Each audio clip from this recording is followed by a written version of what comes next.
Hello, Science Olympiad CodeBuster fans. I'm John Tovis. Today I'm going to show you how to use this new web-based tool in order to make it easier for you to run this new and exciting event in your state. All you're going to need is a computer with a web browser, so let's get started. You're going to want to go to this URL, tobus.com/codebusters, TOEBES.com/codebusters. Once you get there, you have the ability to go into our test manager. It will manage your test and manage the questions on the test. So we're going to go in.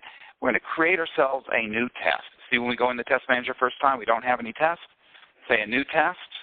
It's called, amazingly enough, new test. We're going to go edit it. First thing we'll do is we'll change the title. This is going to be our sample test.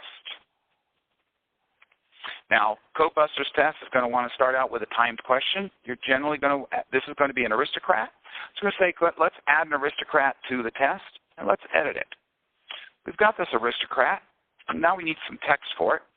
So I've gone and picked a nice quote from Niels Bohr.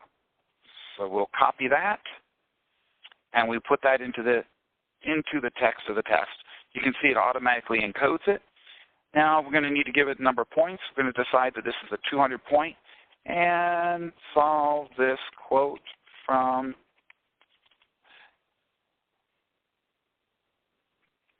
Niels Bohr. And we look at the letters that are generated just to make sure that there's nothing, it didn't happen to generate any bad words. If we don't like them, we can click randomize and it'll generate more. We also have the ability, when you're dealing with an aristocrat, you could do it as a K1 where you give it a keyword and then the alphabet is generated. So, for example, my keyword could be science. And we can see the science keyword appears down here. You can change the offset that it's at. You can also do this with a K2. Or we can just simply go back to a randomized one, and we'll just choose to randomize it. Looks pretty good. We're happy with that. When we're done, we say save. We can go back to the test. We have now got one question on our test. If we want to see how the test is going to print out for the students, we just click on Test Packet, and this will show us the test as it goes to the students. Well, it doesn't show the instructions unless you print it. So if we want to print it, you say Print. Very important to turn on background colors and options, and you can change your headers that you want it to be. In this particular case, we're just going to want the page number in the center. And let's just go ahead and look at what the PDF that's generated. And you can see when it generates the test packet, you get everything you need. It's got the title on it, all the information for the students to fill in on the front of the page. It has a scoring page for the people who are scoring the test, all of the hints the students are going to need in order for running the test. And then lastly, of course, the question itself. It automatically paginates it so they have enough working room in order to solve their problems. So we've gotten that one question in there. We can go in and let's go ahead and add a few more questions. We know we're going to have a fine, and we're going to go ahead and add a Caesar cipher and a Hill cipher, just a few of them. So we have a variety: Visionaire, running key, and then my absolute favorite, the Baconian. So we've got these questions in here. Let's go ahead and edit each one of them just to show you the editors are substantially the same. In this case here, we're going to do an affine. We're going to ask them to decode the affine. And I've got my sample here. Never memorize something that you can look up from Albert Einstein. So we put that in our plain text and solve this quote from Albert Einstein that ends in, well, we'll have to figure out what it ends in. We have to pick an A and a B with the affine. Your A has to be a number that is co-prime with 26. So we're going to pick, we'll just pick a 9. And the B can be any number. You'll notice that these plus and minus allow you to change number, and it will keep it within the ranges. You can't generate invalid range.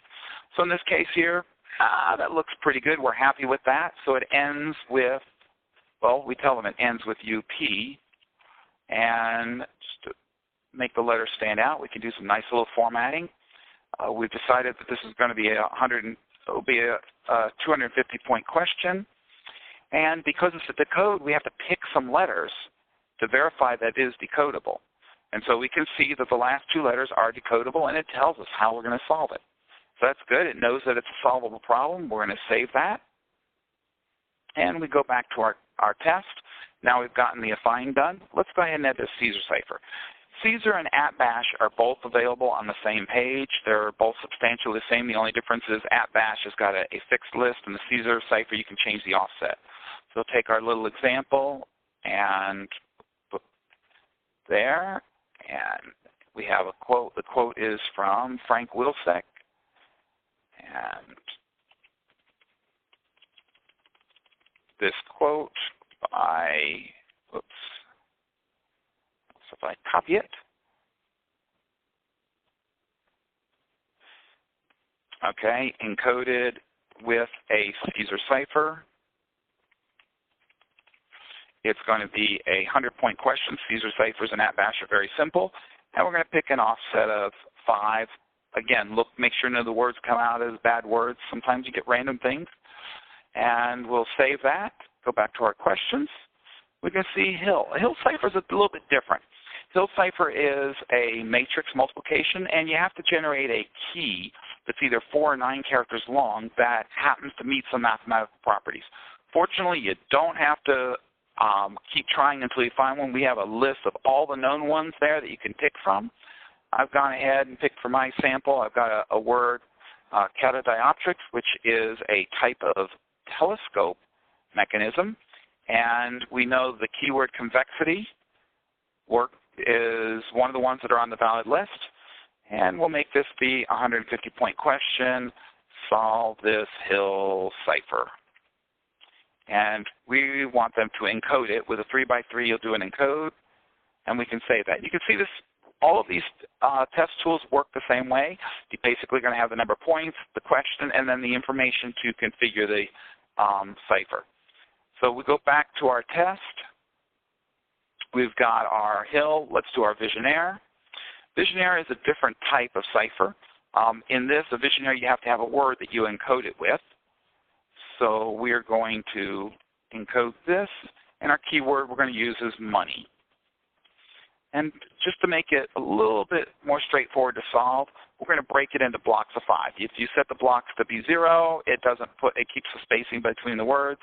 But really putting in blocks of 5, particularly when you use a keyword of 5, makes it more straightforward for them to solve the problem. Solve this Visionaire,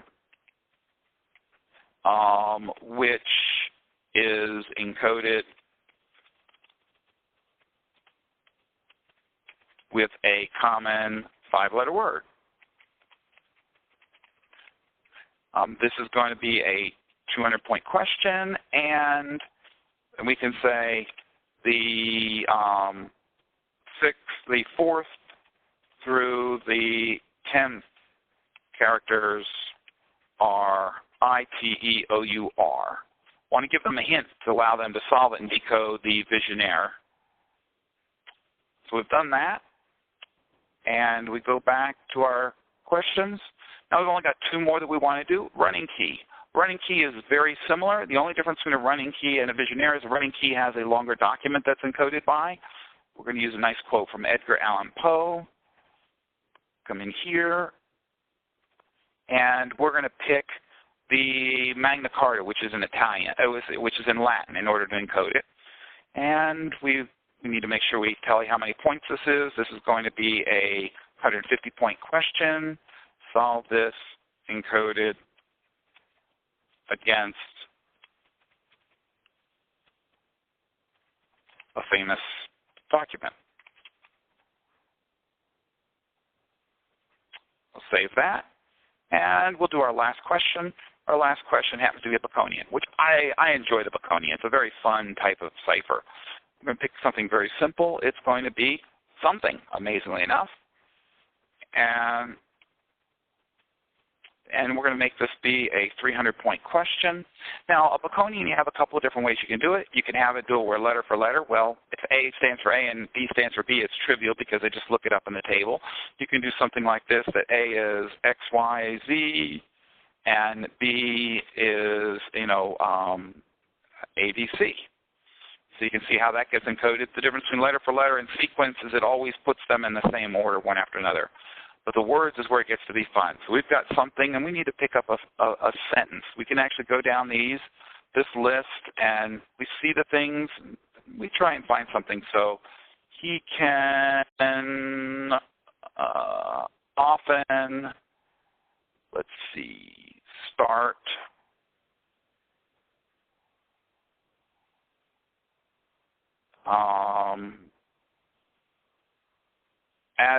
as his being. It's a nice, interesting phrase. You can see it automatically. He can often start as his being.